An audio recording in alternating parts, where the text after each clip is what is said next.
Assalamualaikum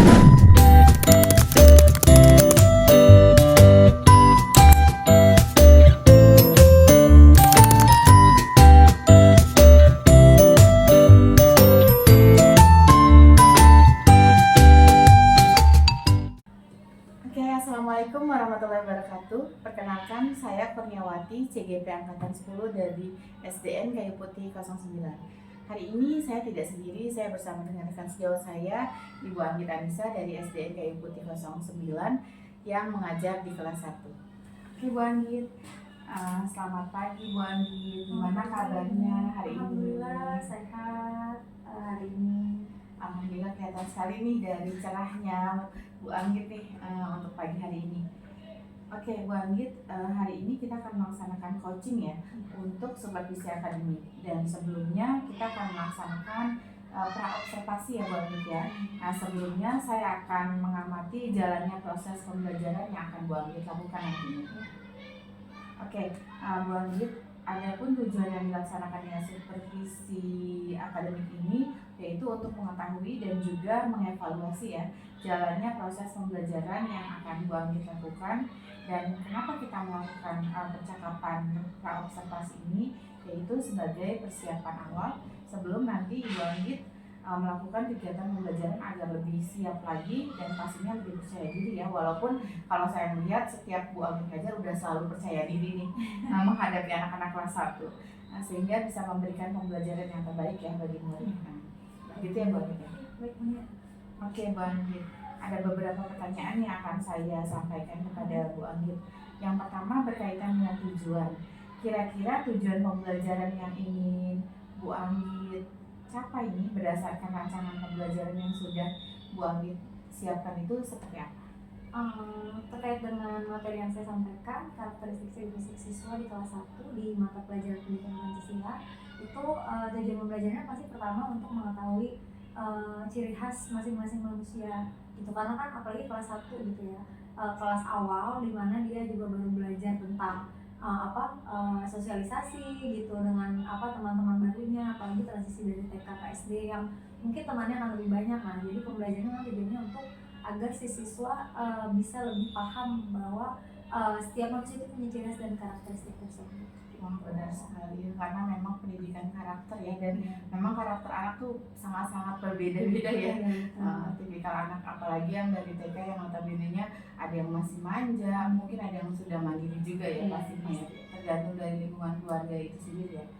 Nah kemudian nih dari tujuan pembelajaran yang ingin Bu Anggit capai, nah bagaimana area pengembangannya yang ingin Bu Anggit capai dan yang ingin Bu Anggit lakukan setelah observasi ini? Kalau untuk area pengembangannya di mata pelajaran pendidikan Pancasila ini sebenarnya ada dua ya. Karena kalau di pendidikan Pancasila pasti kaitannya dengan sikap yang pertama, terus kedua pasti pengetahuan materi yang siswa dapatkan dari pembelajaran seperti itu. Kalau misalnya untuk pengembangan pengetahuan, pastinya siswa jadi tahu kalau setiap manusia itu punya ciri khas masing-masing dan itu bukan sesuatu yang aneh gitu, karena memang kita diciptakan berbeda-beda gitu. Nah untuk sikap lebih ke menghargai kali ya. Kalau misalnya anak kelas 1 itu kan masih kadang agak egonya agak lebih besar dibanding anak-anak kelas atas, karena dia rasa ingin tahu lebih tinggi, kemudian rasa kepemilikan juga lebih tinggi, jadi mungkin egonya masih lebih besar. Nah di sikap ini kita bentuk agar siswa bisa saling menghargai perbedaan dari karakteristik tersebut. Benar sekali Bu Anggit, keren banget nih. Nah untuk yang tadi Bu Anggit sampaikan ya, jadi area pengembangan yang Bu Anggit sampaikan tadi melalui karakteristik dan sikap ya, yang memang jadinya basic pembelajaran di kelas 1 ya pastinya ya, untuk nanti kedepannya bisa lebih baik lagi dalam menjalani kegiatan pembelajaran di kelas ya, terkait dengan karakteristik dan sikap yang memang akan Bu Anggit ajarkan nantinya. Oke, berikutnya strategi pembelajaran atau model pembelajaran yang akan Bu Anggit terapkan di kelas tuh contohnya seperti apa ya? Kalau strategi pembelajaran yang digunakan biasanya pembelajaran berdiferensiasi berdasarkan minat siswa dan gaya belajar siswa gitu. Karena kan balik lagi tadi kelas 1 itu kan masih transisi dari TK dari PAUD ke SD, dimana kalau di TK dan PAUD itu kan masih kebanyakan bermain. Nah sementara di SD ini kan lebih ke fokusnya materi, pembelajarannya lebih banyak seperti itu. Jadi biasanya saya lebih ke fokuskan dengan gaya belajarnya masing-masing agar si siswa punya rasa nyaman dulu dalam belajar seperti itu. Terus kemudian model pembelajaran yang saya gunakan juga kadang ada diskusi dengan problem based learning. Jadi biasanya saya memberikan LKPD dan sebagainya untuk si siswanya bisa lebih bisa belajar berkelompok seperti itu. Lebih bervariasi ya yang memang diajarkan. Bu Anggit ini benar sekali. Ketika memang di kelas 1 memang perlu ada disiplinnya, ada karakternya yang dibentuk, kemudian memang pengembangan yang memang harus guru lakukan ya ketika memang ada di dalam kelas seperti itu. Oke. Baik, untuk yang Bu Anggit sampaikan bagus sekali ya strategi yang disiapkan untuk pembelajaran ini. Nah, jadi rencana pembelajaran yang akan Bu Anggit terapkan di dalam kelas itu menggunakan strategi pembelajaran berdiferensiasi ya, dan juga pastinya pembentukan karakter ya, dan sikap yang memang notabene-nya di kelas 1 perlu dibina, sangat-sangat dibina ya, karena dasarnya dari kelas 1 dan pembelajaran sosial emosionalnya juga terlihat ya di sini ya. Yang kemudian menggunakan metode pembelajaran yang problem learning ya, based learning ya. Ada metode pembelajaran diskusi kelompok juga ada ya terlihat ya, yang akan Bu Anggit lakukan nantinya di pembelajaran di kelas. Kemudian bagaimana dengan media pembelajaran yang Ibu Anggit akan lakukan di dalam kelas? Kalau media pembelajaran sebenarnya banyak ya, karena kan apalagi kalau kelas 1 itu butuhnya yang konkret, karena untuk mendapatkan kognitifnya itu ya, pemikiran kelas 1 itu masih nggak bisa dibawa abstrak karena dia memang harus melihat bentuk nyatanya. Jadi biasanya saya gunakan PowerPoint, LCD dan yang mungkin siswa itu tahu dan bisa lihat langsung gitu. Seperti itu. Terus biasanya saya buatkan juga LKPD kelompok ataupun LKPD individu. Oh, jadi ada dua versi ya, LKPD yang memang berkelompok dan LKPD yang individu. Oh, benar sekali, ini keren banget Ibu Anggit. Nah, dari kegiatan-kegiatan yang sudah dilakukan nih dan yang akan dilakukan, mungkin yang dari sebelum-sebelumnya ada yang menjadi kendala Bu Anggit dalam melakukan pembelajaran atau kegiatan belajar mengajar di sekolah? Biasanya kalau kendala itu lebih ke kalau mahasiswa kelas 1 itu kan tadi pembelajarannya dia masih ibaratnya masih baru lah di SD ini kan kayak. Jadi biasanya saya agak kendalanya itu di gaya belajar siswa. Terus kemudian ada siswa yang memang aktif sekali atau yang kurang aktif sekali seperti itu. Jadi permasalahannya lebih ke mengkondisikan siswanya sih, karena kan kita isi dalam kelasnya itu lumayan banyak. Jadi gimana kita bisa manajemen untuk membagi gaya belajar tersebut masing-masing siswa agar semua siswa bisa mendapatkan haknya gitu, pembelajaran yang sesuai seperti itu. Wah, keren banget nih, berarti manajemen kelas juga perlu banget ya. Terkait sama kelas 1 yang ada yang masih nangis, ada yang kesana kemari ya belajar, mau bertemannya sama siapa aja, kadang masih milih-milih juga kan, tergantung sama nyamannya. Tapi kayaknya Bu Anggit udah bisa memanage kelas nih dan sudah mulai terlihat nih untuk persiapannya buat pembelajaran di besok ya. Nah, Bu Anggit nih rencananya besok ya akan melakukan kegiatan pembelajaran ya. Kira-kira di jam berapa dan materinya apa Bu Anggit? Kalau untuk pembelajaran bisa di jam pertama, untuk besok kita ambil pendidikan Pancasila yang tadi karakteristik ciri fisik siswa, kita teruskan materi tersebut karena mungkin untuk pengembangan siswa di pengetahuan dan sikap. Oke. Nah, baik Bu Anggit, jadi besok di jam pertama ya saya akan datang ke kelas ya Bu Anggit untuk melihat nih bagaimana kerennya Bu Anggit dalam mengajar ya di kelasnya. Nanti ada beberapa mungkin catatan yang akan saya catat terkait dengan KBM yang dilakukan dengan Bu Anggit. Saya juga akan melakukan pasca observasi. Kemudian terima kasih atas waktunya Bu Anggit sudah bersedia berbincang-bincang dengan saya di percakapan observasi ini. Sampai ketemu lagi di kegiatan observasi ya. Terima kasih Bu Anggit. Semoga lancar. Assalamualaikum Bu Anggit. Waalaikumsalam. Mulut dikunci, kuncinya di buang. Nanti dibukanya kan? Kita doa ulang karena tadi gak ada Bu Eni kan? Dan kita berdoa bareng-bareng. Ada Bu Eni sama aku. Nanti aku kasih aku ulang. Yaudah, aku gak pakai masker. Oke, siap? Siap. Yang pimpin doa.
Iya, berbedanya apa kira-kira yang berbeda? Ada yang rambutnya pendek, ada yang rambutnya panjang. Ada yang botak, ada yang botak, ada yang putih. Ya, oke, halo. Sama kayak pelajaran kemarin. Keberagaman karakteristik individu di rumah. Apa itu individu? Individu adalah diri kita sendiri. Jadi selain kita yang berbeda, ada juga orang lain yang juga berbeda. Tujuannya apa? Tujuannya supaya kita tahu kalau ternyata setiap orang itu memiliki perbedaan. Terus gimana kalau ada yang berbeda sama kita? Kita harus apa? Saling menghargai. Tujuannya supaya kita bisa saling menghargai satu dengan yang lain. Keberagaman karakteristik. Sebelum mulai belajar, Bu Asih mau setelin video dulu. Semuanya diperhatikan, nanti Bu Asih tanya ya, Dian ya. Warahmatullahi wabarakatuh. Selamat pagi anak-anak. Sebelum belajar, jangan lupa kalian berdoa terlebih dahulu ya. Nah, pada kesempatan kali ini bersama Bu Fitri, kita akan belajar tentang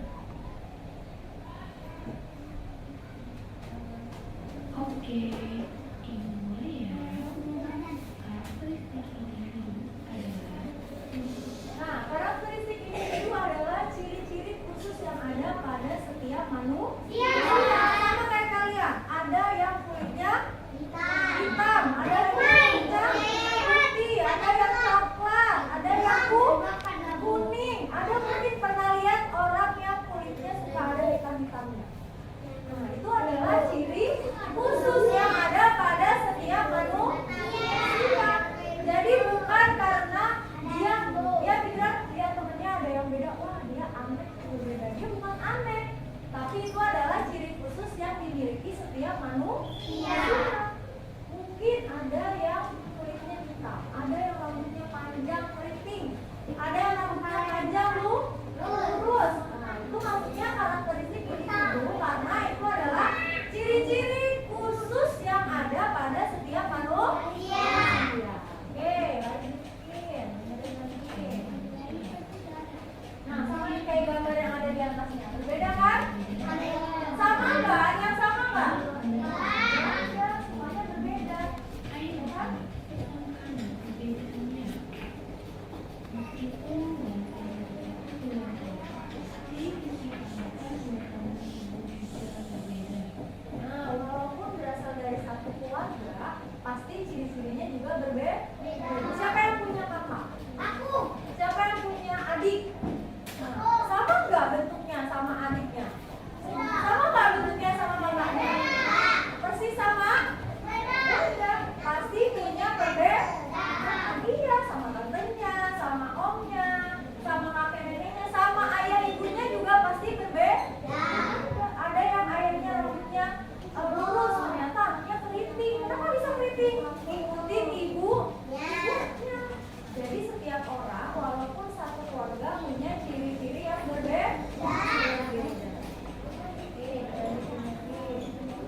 Maunya bertemannya sama yang kulitnya hitam aja. Boleh nggak kayak gitu? Perbuatan apa? Baik atau buruk? Terus yang baiknya gimana? Berteman dengan semuanya, tidak memilih-milih teman karena ciri fisiknya berbeda. Aku nggak mau temenan sama Kanza karena rambutnya lurus. Boleh nggak kayak gitu? Nggak boleh, walaupun rambutnya lurus, rambutnya botak, rambutnya keriting, semuanya sampai sini mengerti? Benar mengerti? Coba lihat teman sampingnya. Bang mau panggil kalian teman sampingnya. Sama nggak sama kamu ciri-cirinya? Coba lihat. Coba lihat telinganya. Walaupun sama pasti ada yang beda. Lihat bibirnya. Lihat bibir temennya. Sama nggak? Lihat giginya. Ada yang ompong. Ya kan? Iya, beda. Ada yang gupis giginya. Sama nggak? Iya, lihat samping temennya. Kanan kiri. Lihat. Sekarang lihat gini tangannya semua. Nah, tangan ke samping tangan temennya. Sama nggak tangannya? Nah, lihat tangannya sama nggak? Ya, walaupun jarinya sama-sama 5 sama Bangkit coba. Sama nggak kira-kira? Walaupun sama-sama 5 jarinya, bentuknya pasti ada yang ya, ada. Sekarang coba Rezika maju, Carla maju, terus Dafra maju, sama Rai maju. Carla.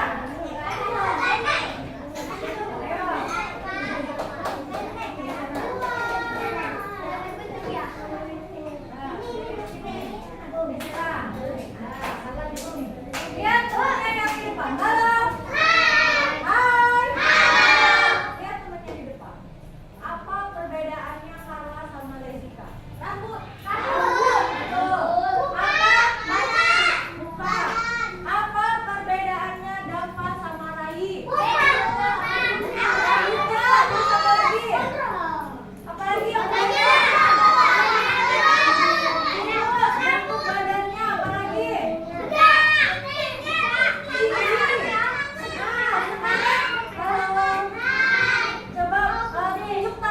Tunjuk tangan tak bersuara. Jawabnya kalau dari tangan. Apa perbedaannya Nara sama Rezika? Nah, coba Fatima, bangun aja Fatima. Rambut. Coba Aifa, apa perbedaannya Rai sama Dava? Rai sama Dava apa bedanya? Rambut juga beda. Terus apa lagi Sena bedanya Rai sama Dava? Tinggi. Kalau Rezika sama Carla salsa apa lagi bedanya selain rambut? Muka, wajahnya sama enggak? Ya, pasti semuanya punya yang berbeda. Tapi boleh nggak saling berantem kalau berbeda? Boleh nggak saling berantem? Coba. Boleh nggak saling berantem kalau berbeda? Bolehnya apa? Saling menghargai. Boleh nggak Carla musuhan sama Rezika karena rambutnya beda? Boleh nggak Rezika? Nggak bolehnya apa? Berteman, karena berteman nggak boleh pilih. Mami mau kasih latihan, ya? Mami mau kasih latihan. Oke, Gibran, sudah disiapin alatnya? Nah, Gibran mejanya masih kosong, belum ada apa-apa. Dava udah ada. Udah. Siapa yang hari ini bawa pensil? Ada nggak yang masih nggak bawa pensil hari ini? Kalau sekolah harus bawa alat. Dah, yang tertib boleh dapat dulu. Yang tertib aja. Ini soal khusus untuk Abida. Ini untuk kakaknya. Apa ya kira-kira ya? Jangan lupa ditulis apa? Hari dan tanggal pintar. Tulis hari tanggalnya di atas nama.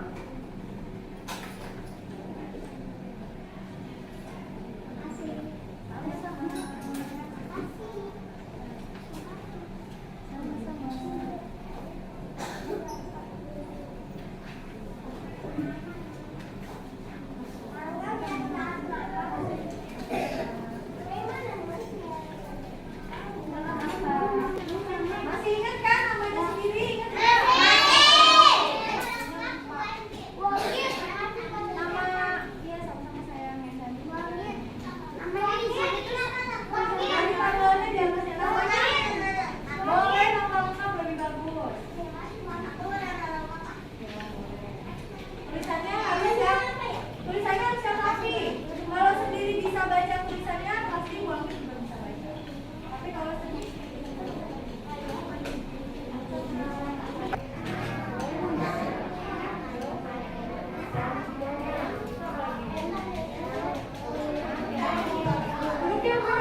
Bismillahirrahmanirrahim. Assalamualaikum warahmatullahi wabarakatuh. Waalaikumsalam warahmatullahi wabarakatuh. Yang saya hormati Bu Kurnia dan Bu Anggi, Bu Anggi. Pada kesempatan kali ini kita akan melakukan pendampingan individu 5 Bu dalam program Guru Penggerak Angkatan 10. Kita akan melakukan dialog pasca observasi pembelajaran. Nah, tadi Bu Nia sudah menunjukkan kepada saya video bahwa Bu Nia telah melakukan kegiatan pra-observasi bersama Bu Anggit. Saya lihat tadi videonya Bu Nia mengajak Bu Anggit berdiskusi mengenai pembelajaran yang akan dilakukan, observasi yang akan dilakukan Bu Nia di kelas Bu Anggit. Seperti itu, saya juga sudah melihat video observasi Bu Nia di kelasnya Bu Anggi terkait pembelajaran diferensiasi, KSE, dan budaya positif. Saya mengapresiasi kepada Bu Nia kegiatan observasinya. Dari video saya lihat sudah cukup bagus, percakapan observasinya juga cukup baik gitu. Sekarang kita akan melakukan kegiatan pasca observasi ya Bu. Kegiatan ini merupakan salah satu rangkaian dari kegiatan Guru Penggerak Angkatan 10, yaitu kemampuan coaching Bu.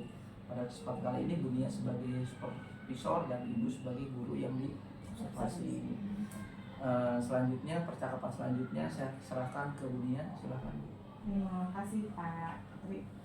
Assalamualaikum warahmatullahi wabarakatuh. Waalaikumsalam warahmatullahi wabarakatuh. Bertemu kembali di percakapan pasca observasi bersama saya Kurniawati CGP Angkatan 10 dan Bu Anggit rekan saya guru kelas 1, kemudian Pak Tri sebagai pengajar praktik.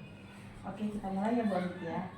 Oke, baik Bu Anggit, kali ini kita akan melaksanakan percakapan pasca observasi ya Bu Anggit ya, dimana kemarin kita sudah melakukan kegiatan pra-observasi berupa diskusi dan persiapan untuk kegiatan pembelajaran yang akan dilakukan sama Bu Anggit.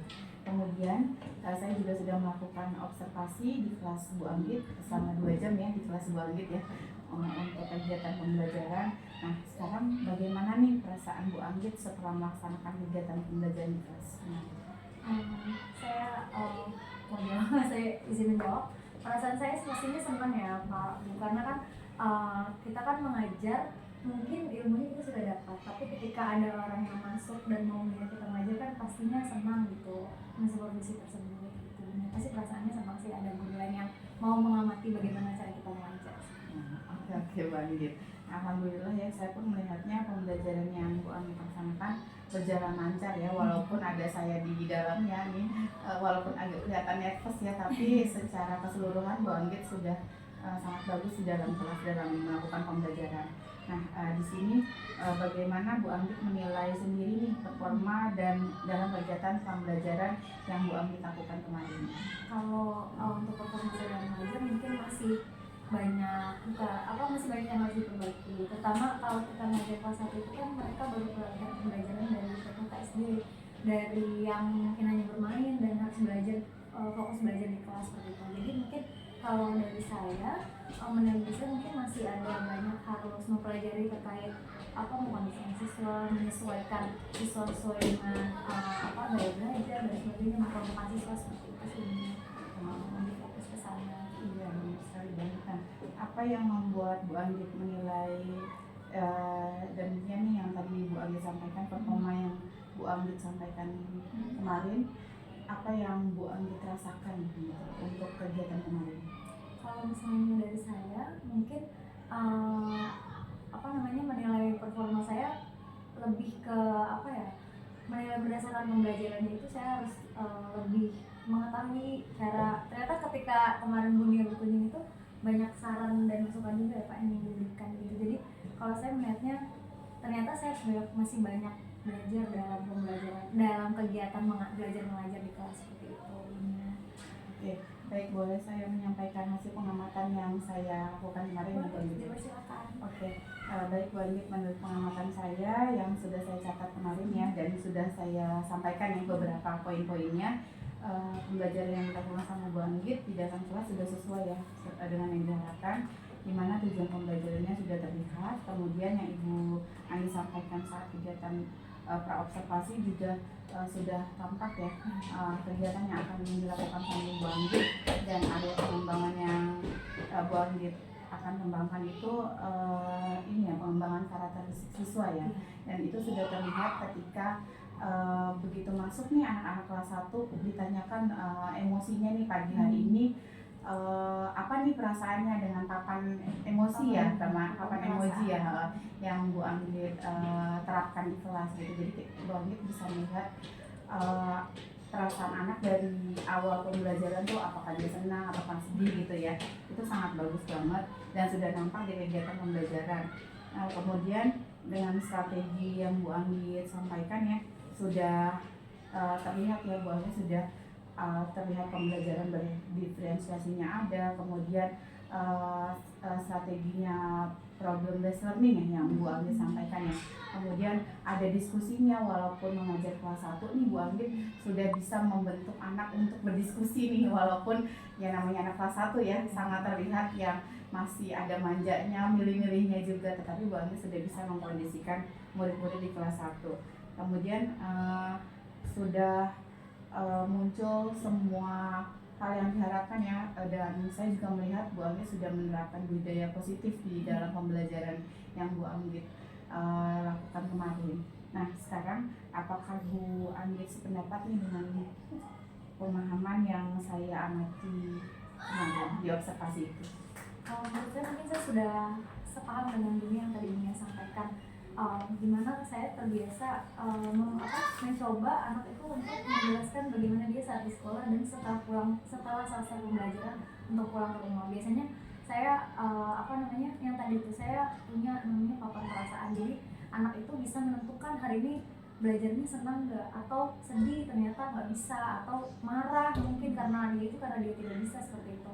Terus kemudian untuk strategi yang digunakan memang berdiferensiasi tadi itu. Jadi walaupun anak kelas 1 itu baru mulai belajar di SD, dia tetap kita sesuaikan atau kita ajarkan untuk gimana sih cara diskusi, walaupun mungkin belum semaksimal kelas-kelas lain karena dia memang baru awal pembelajaran gitu. Jadi memang dibiasakan dari kelas 1 supaya si anak ini tuh terbiasa dalam hal tersebut gitu, walaupun mungkin dalam diskusi tersebut ya tadi karena gaya belajarnya berbeda, ada miss dan sebagainya, apalagi kalau kelas 1 kan egonya masih tinggi karena rasa kepemilikannya masih tinggi, seperti itu. Pembelajaran diskusi mungkin masih agak sulit, tapi tetap dicoba dan dilaksanakan seperti itu, menggunakan strategi seperti itu.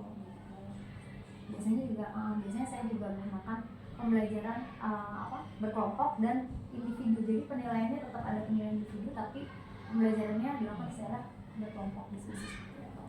Bagus sekali yang Bu Anggit sampaikan.